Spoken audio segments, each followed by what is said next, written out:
O sol poente banhava o acampamento de Israel em Cádiz, tingindo de vermelho as tendas e o horizonte árido.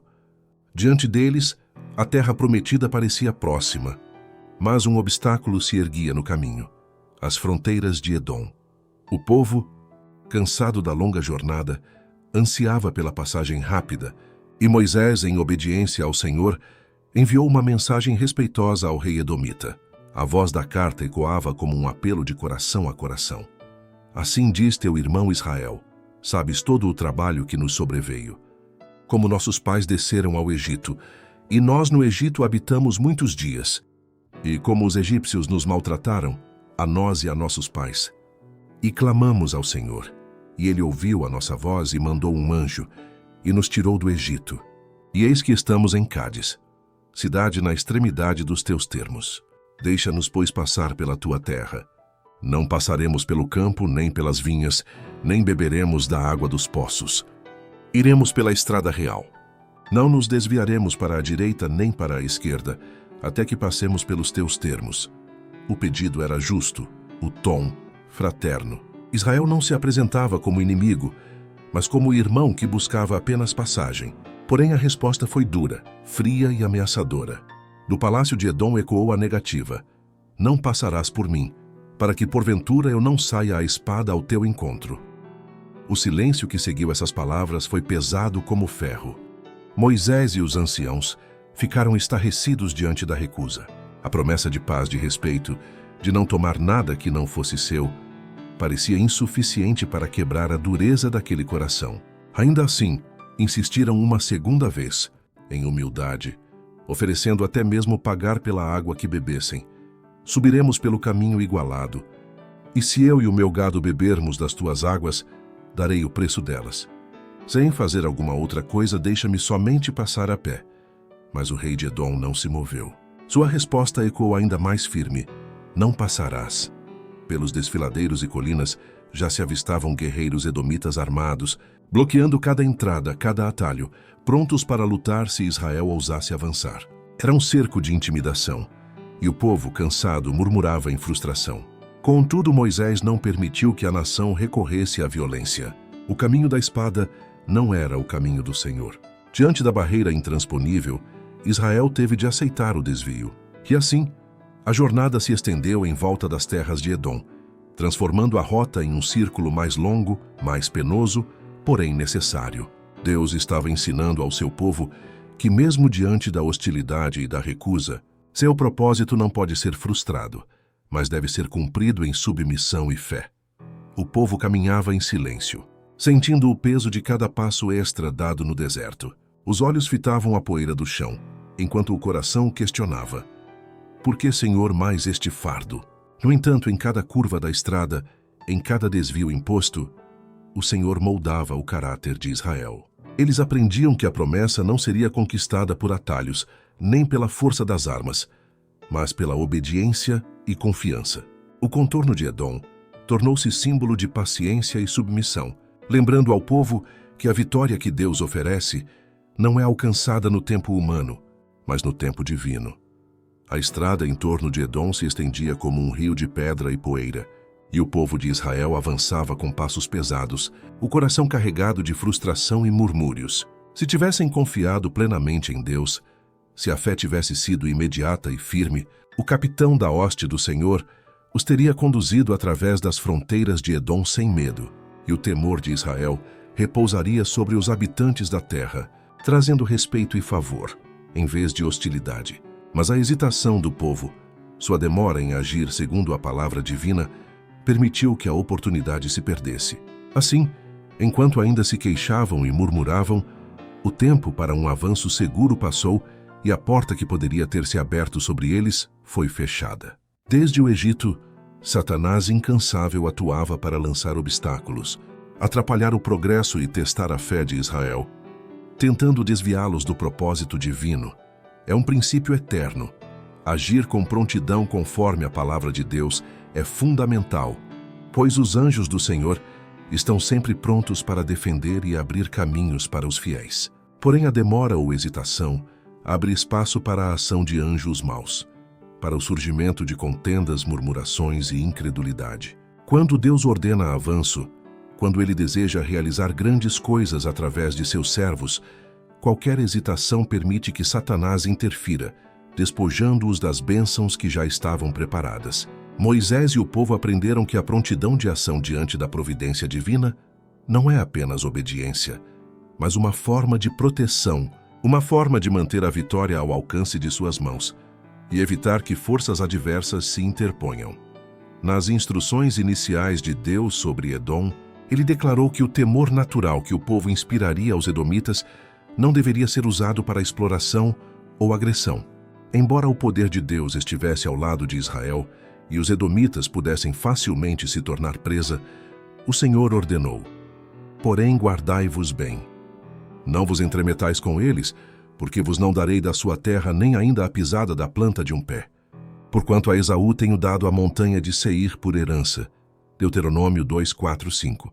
Os edomitas eram descendentes de Abraão e Isaque, e Deus, por amor a seus servos, lhes havia concedido favor e proteção.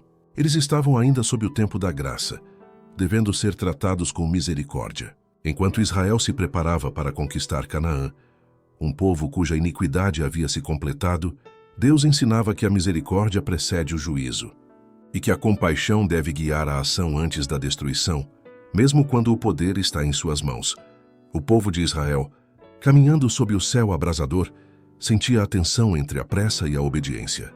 Cada passo era uma lição sobre a paciência de Deus e a importância de confiar totalmente em sua providência. Enquanto desviavam-se ao redor de Edom, aprendiam que mesmo obstáculos que pareciam retardar o progresso eram, na verdade, oportunidades para aperfeiçoar o caráter, reforçar a fé e exercer a misericórdia conforme os mandamentos divinos. Deus, em sua sabedoria, preparava-os para a batalha vindoura contra Canaã, enquanto lhes mostrava que a obediência pronta e a confiança absoluta poderiam transformar barreiras em bênçãos, hostilidade em aprendizado e medo em segurança, preparando o coração do povo para cumprir fielmente o propósito eterno.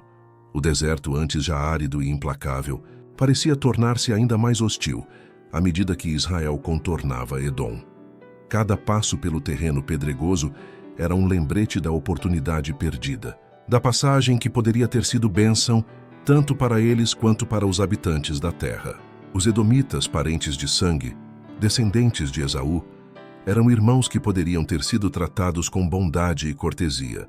Mas a incredulidade e a hesitação do povo transformaram a promessa em prolongada aprovação. Deus, porém, não deixou de prover. Mesmo no desvio, supriu a sede com águas miraculosas, reforçando que a fidelidade e a prontidão de ação são a chave para experimentar plenamente as bênçãos divinas. Eles seguiam, portanto, aprendendo que a confiança completa em Deus é muito mais do que segurança. É um ato de justiça, misericórdia e amor em relação a todos, inclusive aqueles que poderiam ter sido adversários. Enquanto avançavam, a paisagem árida os lembrava do quanto poderiam ter experimentado a paz e a prosperidade que Deus oferece àqueles que confiam plenamente nele.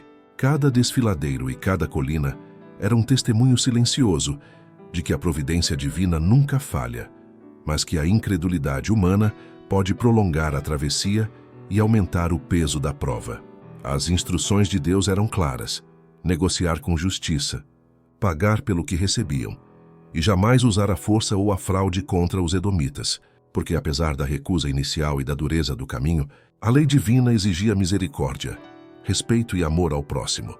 Conforme ordenado, amarás a teu próximo como a ti mesmo. Levítico 19:18. Israel escolhido e abençoado deveria exemplificar em cada passo os princípios do seu Deus, mostrando que a fé e a obediência produzem bênçãos que vão além do próprio benefício, tocando a todos que os rodeiam.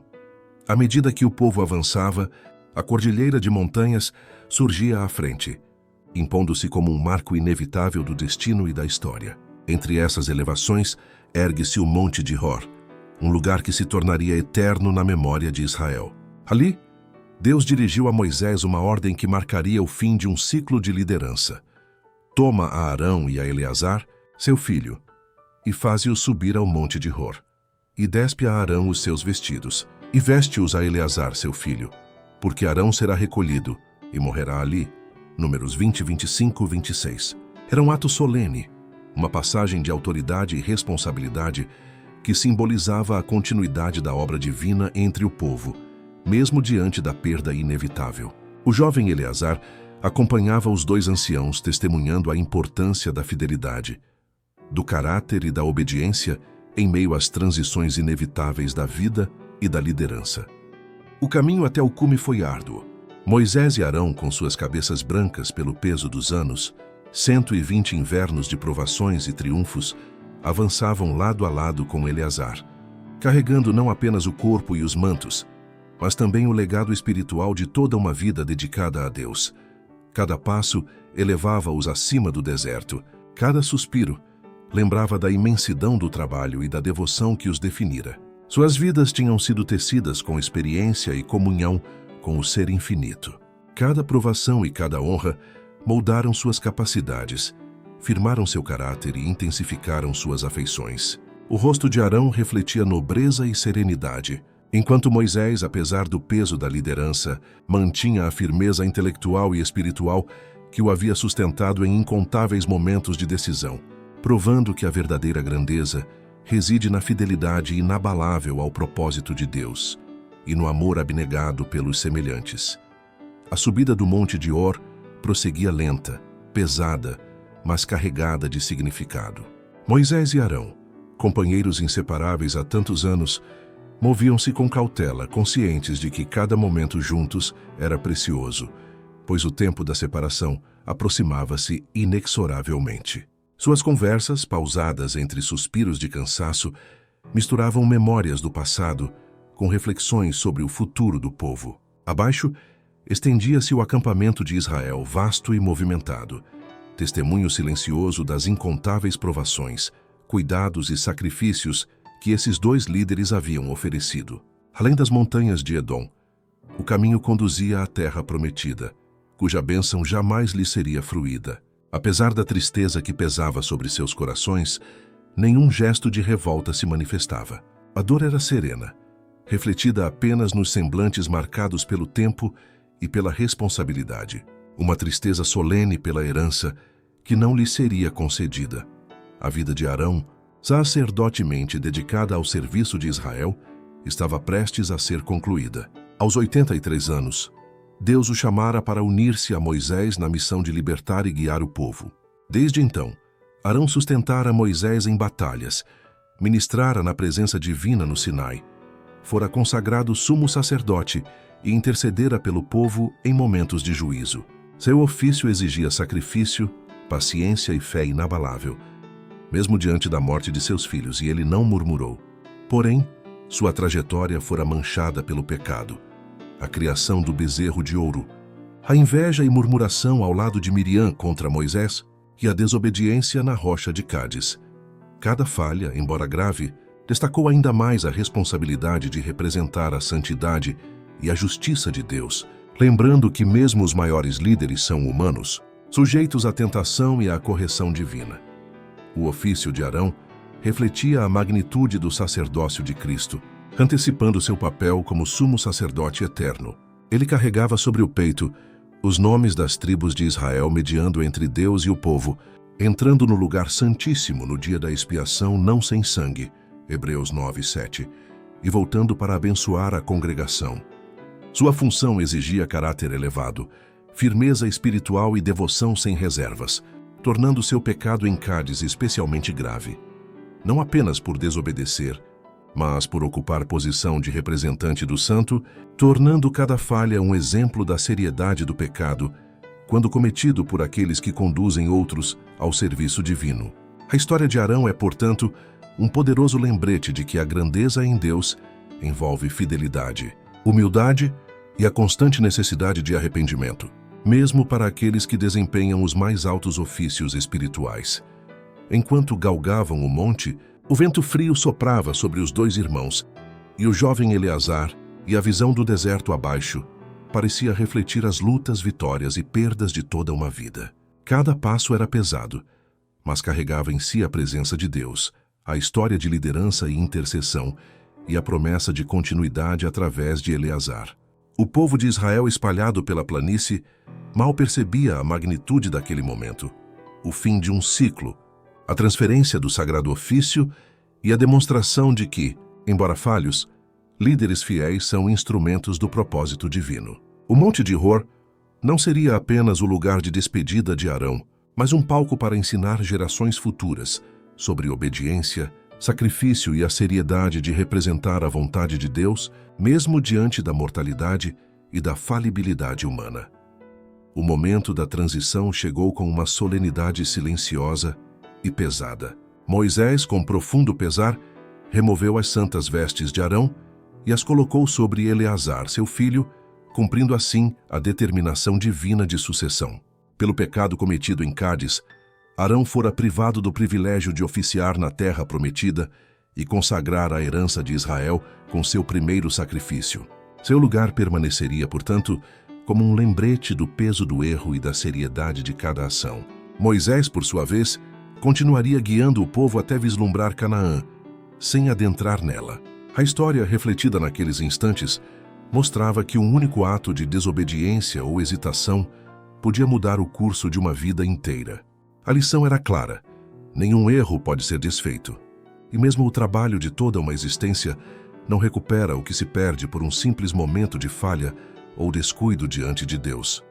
Enquanto desciam a encosta do monte, a presença de Eleazar em trajes sacerdotais indicava a continuidade do ofício, mas a ausência de Arão despertava nos corações um pesar profundo. A congregação reunia-se, consciente da gravidade do evento. Os olhos de Moisés, experientes e carregados de anos de serviço, encontravam o olhar do povo, muitos dos quais eram sobreviventes da geração que saíra do Egito. Cada rosto refletia recordações de provações, murmurações passadas e a responsabilidade que a liderança de Arão e Moisés havia carregado. A ansiedade e o amor pelo sumo sacerdote tornavam o momento ainda mais doloroso. O silêncio entre eles pesava tanto quanto a montanha que acabavam de descer. O coração de Israel tremia ante a morte de alguém tão amado e estimado, ciente de que uma era havia chegado ao fim. Finalmente, a visão clara de Moisés e Eleazar descendo lentamente trouxe à congregação o peso da verdade. Arão não caminhava entre eles. Moisés comunicou com voz firme, mas carregada de dor. Arão morrera em seus braços no Monte Hor e fora sepultado ali. O povo enlutado rompeu em pranto, e por 30 dias choraram a morte do sumo sacerdote, refletindo o amor profundo que guardavam por ele, apesar das vezes que o haviam entristecido. A narrativa bíblica é simples e direta. Ali faleceu Arão e ali foi sepultado. Deuteronômio 10:6. Uma simplicidade que contrasta fortemente com os funerais extravagantes dos tempos modernos. A morte de Arão mostrou que Deus não exige ostentação. A santidade, fidelidade e serviço fiel à sua vontade são suficientes para marcar a eternidade de uma vida. O Monte Hor, agora silencioso, guardava a memória de um homem cuja vida fora dedicada inteiramente à obra de Deus e ao bem-estar de Israel. A sepultura oculta, testemunhada apenas por Moisés e Eleazar, era um símbolo da humildade que deve acompanhar o serviço divino.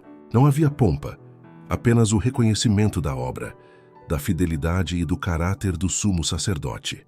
Aquela morte solitária, em conformidade com o mandamento de Deus, ensinava que o verdadeiro valor de um servo de Deus não está na ostentação ou no reconhecimento público, mas na obediência fiel, na integridade e na dedicação silenciosa ao propósito divino.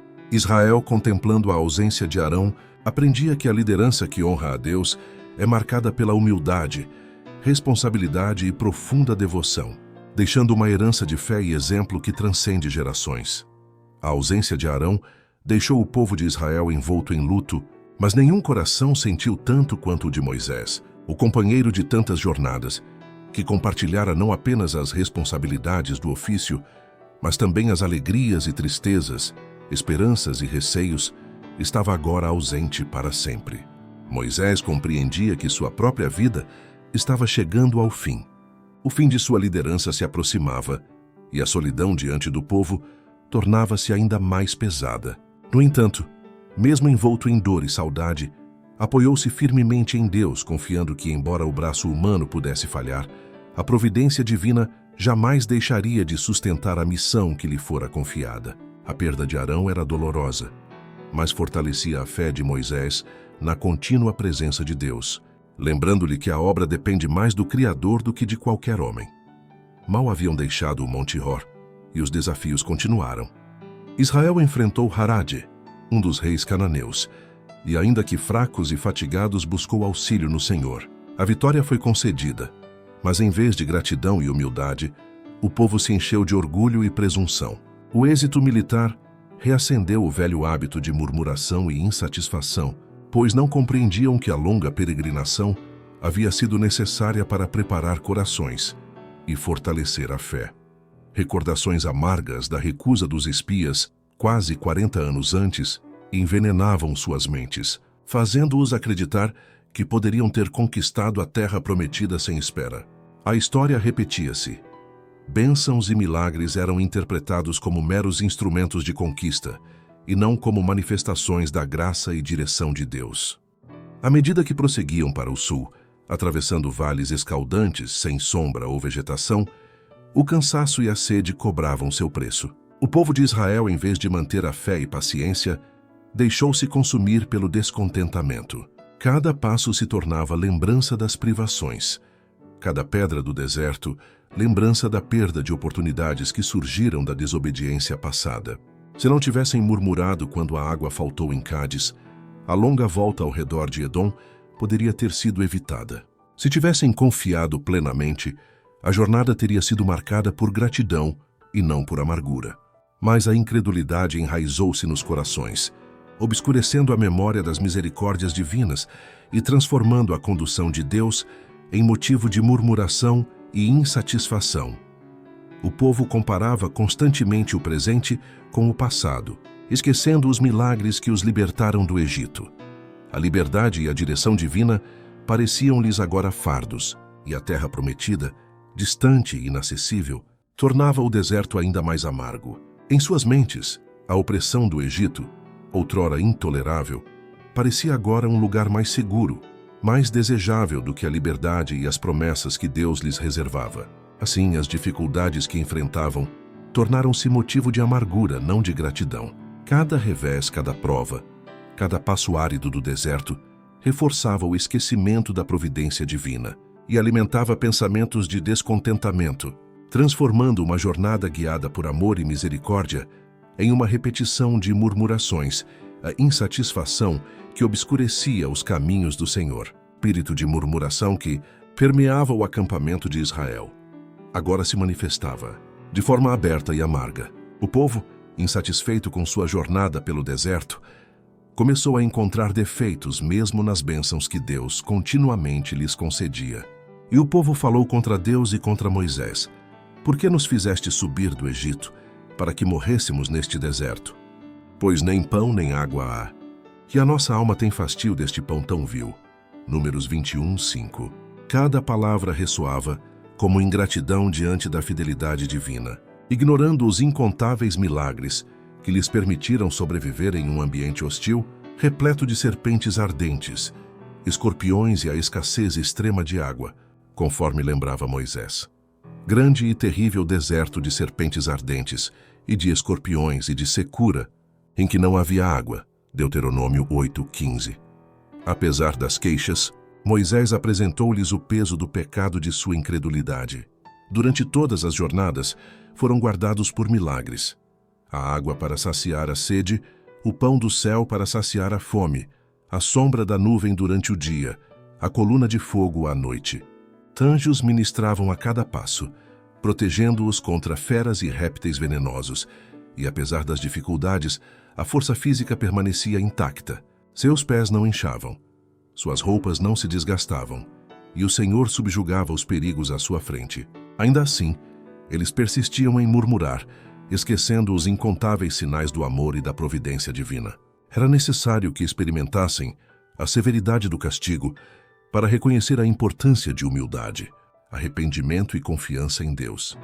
Assim, retirando a mão protetora, o Senhor permitiu que as serpentes ardentes atacassem o povo. A mordida de cada criatura era rápida e mortal, infligindo dor violenta e gerando morte instantânea em muitos.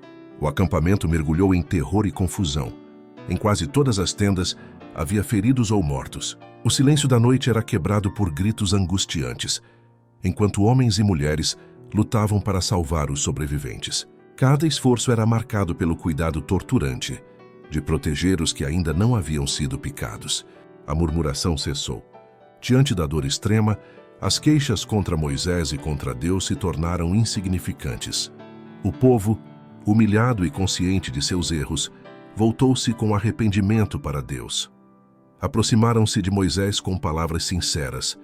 Havemos pecado, porquanto temos falado contra o Senhor e contra ti. Números 21:7. Aqueles que pouco antes o acusavam de ser a causa de todos os sofrimentos, agora reconheciam a falsidade de suas palavras, compreendendo que Moisés era o intermediário fiel que poderia interceder junto ao Senhor. Suplicaram-lhe: ora ao Senhor que tire de nós estas serpentes. Números 21:7. O clamor do povo, nascido do arrependimento e da dor, ecoava pelo deserto, transformando o medo e a aflição em um instante de esperança e reconhecimento da fidelidade de Deus, mostrando que, mesmo nas maiores provações, a misericórdia divina permanece acessível àqueles que se humilham e se voltam a Ele. Diante do desespero do povo, Moisés recebeu de Deus a ordem divina: fazer uma serpente de metal, semelhante às serpentes vivas, e erguê-la entre eles, para que todos os que haviam sido mordidos pudessem olhar e encontrar alívio. Assim fez Moisés, e a notícia espalhou-se rapidamente pelo acampamento. Todos os que houvessem sido picados poderiam olhar para a serpente de bronze e viver.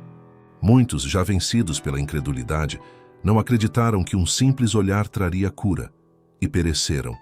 Contudo, aqueles que depositaram sua fé na provisão divina foram restaurados. Pais e irmãos ansiosos e aflitos ajudavam os sofredores a fixar o olhar na serpente, e mesmo os mais debilitados recuperavam-se ao simples ato de obedecer e confiar. O povo compreendia que não havia poder na serpente de metal em si. Toda a virtude curadora vinha de Deus. Este meio simples servia para demonstrar a justiça e misericórdia divina, mostrando que a aflição sofrida era consequência dos próprios pecados. A lição era clara. A salvação e a cura não podiam vir das mãos humanas, mas apenas do Senhor, e dependiam da fé no meio que Ele providenciara. Assim, olhando a serpente de bronze, cada israelita manifestava sua fé e sua obediência. Não era a serpente que curava, mas a confiança na palavra de Deus, símbolo vivo da necessidade de acreditar e depender do Senhor para restauração e salvação. O episódio da serpente de bronze apontava para um ensinamento maior: a necessidade de fé em Cristo, o Redentor prometido. Até então, o povo oferecia sacrifícios como tipo do que viria. Mas esses rituais, por si mesmos, não tinham virtude real. Deus queria que entendesse que a cura do pecado e a salvação não vinham de obras ou símbolos inertes, mas do olhar e da fé voltados para Cristo, a grande oferta pelo pecado.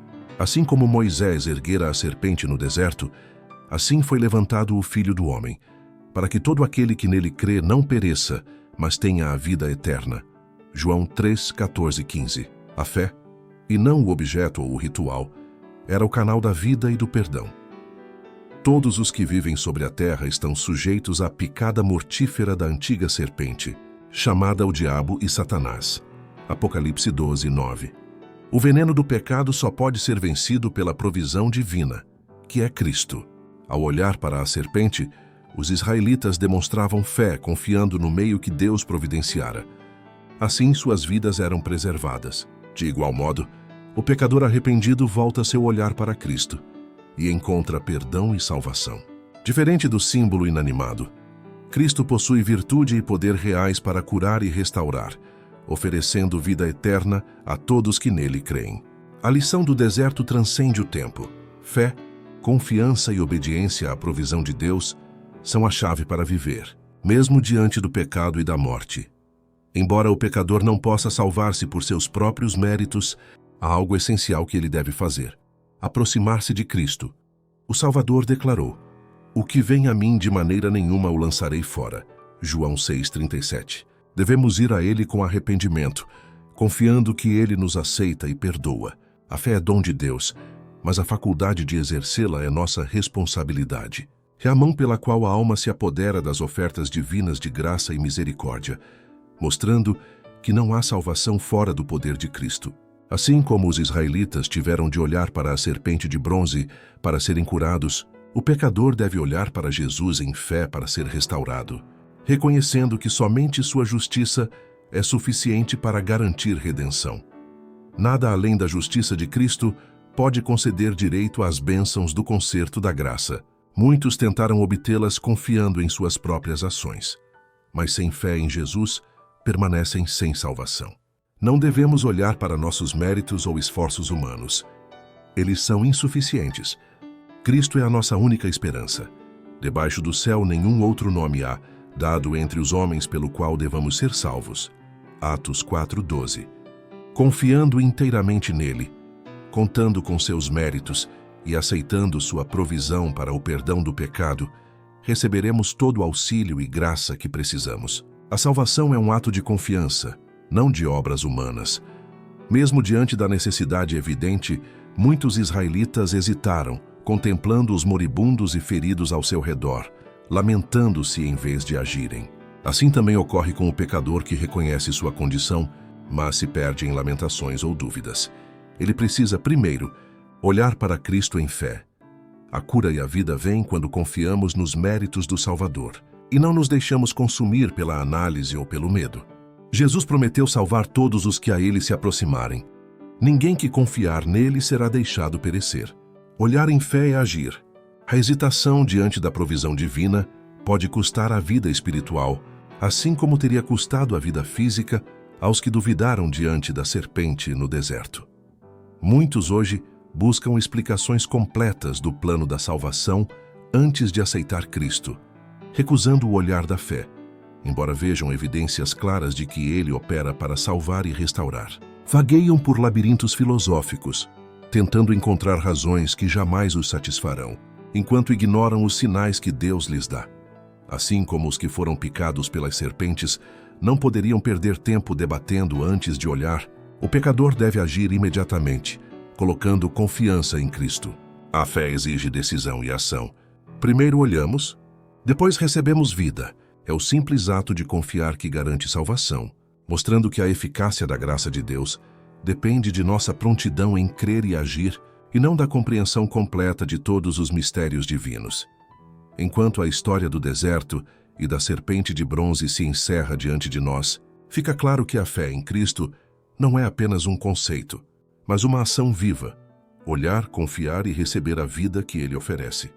Cada mordida, cada prova no deserto, simboliza as feridas que o pecado causa em nossas vidas. E cada olhar de fé aponta para a solução eterna, Cristo, o Salvador. Você está pronto para olhar e confiar? Está disposto a entregar suas dores, medos e dúvidas àquele que pode curar e restaurar completamente? Se hoje você sente o peso do desespero ou da incredulidade, lembre-se, a esperança não falha e a promessa de Deus é fiel. A lição da serpente de bronze permanece atemporal. A hesitação é mortal. A verdadeira salvação não está na obra humana ou na compreensão perfeita, mas no simples ato da fé em Cristo, o único mediador erguido para nos curar. Se esta jornada pelo deserto tocou você, clique no gostei e compartilhe este vídeo. A verdade é um antídoto que não pode ficar oculta. E não se esqueça de se inscrever no canal para continuar desvendando os mistérios e as lições eternas que definem nossa fé. Até o próximo mergulho na história.